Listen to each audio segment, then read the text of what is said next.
দুই-তিন দিন আগে একটি খবর বেরিয়েছিল যে বিদ্রোহী তৃণমূল সাংসদদের মধ্য থেকে মুর্শিদাবাদের তিনজন সাংসদ ফের মমতা বন্দ্যোপাধ্যায়ের তৃণমূল কংগ্রেসে ফিরছেন, কালীঘাটের তৃণমূল কংগ্রেসে ফিরছেন। এদের মধ্যে ইউসুফ পাঠানের নামও ছিল। মানে তিনজন সাংসদ হচ্ছেন খলিলুর রহমান, তাহের হোসেন এবং ইউসুফ পাঠান। তারা মমতা বন্দ্যোপাধ্যায়ের তৃণমূলে ফিরছেন বলে একটি খবর বেরিয়েছিল, যদিও পরবর্তীতে আমরা সেই খবরের কোনো সত্যাসত্য খুঁজে পাইনি। এবার কুণাল ঘোষ একটা বড় দাবি করছেন, এবার 55 জন বিধায়ক কালীঘাটের তৃণমূল কংগ্রেসে ফিরছেন বলে একটি খবর পেলাম। কুণাল ঘোষ ঠিক ফিগারটা এই ভিডিওয়ে বলছেন না, কিন্তু তিনি বলছেন যে একটা বেশ বড় সংখ্যক তৃণমূল বিধায়কেরা এবার কালীঘাটের তৃণমূল কংগ্রেসে ফিরছেন, মানে মমতা বন্দ্যোপাধ্যায়ের তৃণমূলে ফিরছেন। কেন ফিরছেন?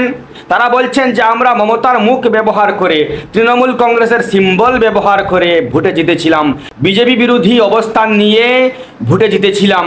এবার যে সমস্ত ভোটার আমাদের বিজেপি বিরোধিতার কারণে ভোটে জিতিয়েছিলেন, তাদের কারণে আমরা ঘর থেকে বেরোতে পারছি না, আমাদের ইনবক্স ফুল হয়ে যাচ্ছে গালাগালে, হা হা রিয়েক্টে, যার কারণে আমরা ঘন ঘন স্থানীয় ভোটারদের বিক্ষোভের মুখে পড়ছি, তাদের কারণে ঘর থেকে বেরোনো মুশকিল হচ্ছে, তাই এবার আমরা ফেরার সিদ্ধান্ত নিচ্ছি।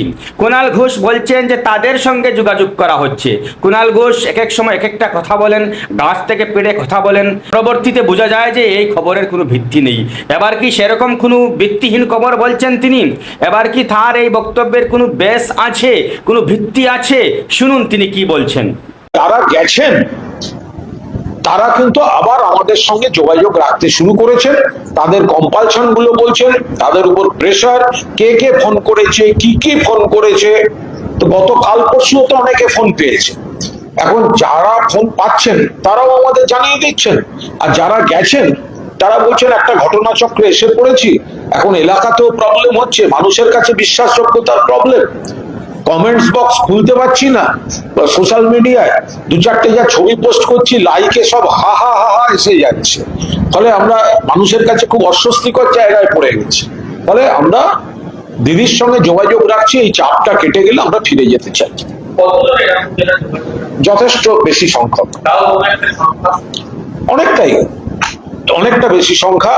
যারা ওখানে সাংসদও যারা আছে তারা বলছেন আমাদের এলাকায় আমরা ওই অ্যান্টি বিজেপি ভোট পেয়ে জিতেছি, আর এখন গিয়ে বিজেপির কোলে দোল খেতে হচ্ছে।